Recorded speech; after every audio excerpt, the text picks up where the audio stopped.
চমক দিয়েছেন, তাদের ঘর বাড়িতে চুলো দিয়েছেন, আপনার বাসন থালা বাসন দিয়েছেন, খাবার পৌঁছে দিয়েছেন এবং চেষ্টা করছেন সেই সময় বিভিন্ন জায়গাতে সুবর্ণা চৌধুরী কাপড় এনে সবাইকে দিয়েছেন। এই যে কাজ, এই কাজটা মহৎ কাজ।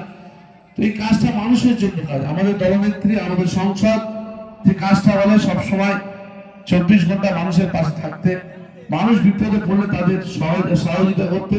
সব থেকে বড় কথা যেটা করেছেন তিনি, সেটা হচ্ছে মানুষের যেগুলো ডকুমেন্টস, খাবার এদিক ওদিক সেদিক করে জোগাড় হয়ে যাবে, সবকিছু হয়ে যাবে, কিন্তু ডকুমেন্টস গুলো যে পুড়ে গিয়েছে, যেটা নিয়ে কেউ বিভিন্ন জায়গায় কাজ করতো, ব্যাংকে বিভিন্ন খাতাপত্র ছিল, সেই ডকুমেন্টস গুলো নিজে হাতে এখানে বসে বসে তৈরি করে দিয়েছে, যেটা হয়তো করা যেত না, প্রয়োজন ছিল না। উনি বলতে ঠিক আছে তোমরা তোমাদের ডকুমেন্টস করে দাও, আমি বলে দিচ্ছি।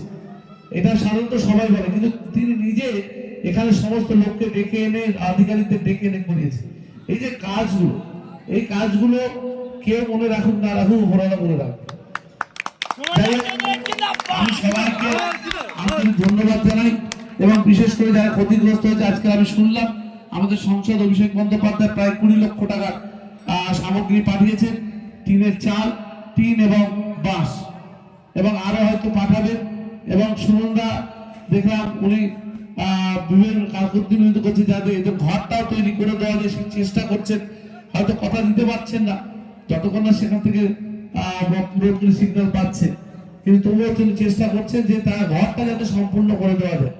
আজকে সেই জন্য সবাইকে আমি বিশেষ করে সুমনদাকে আমার আন্তরিক ধন্যবাদ জানাই মানুষের পাশে থাকার জন্য। এবং শুধু সুমনদা না, সুমনদার পুরো টিম তারা সবার পাশে আছে। সুমনদার টিম দেখেছি রাত দিন ধরে সবাই পাশে আছে। আমরা যতটা পেরেছি চেষ্টা করেছি সাহায্য করার।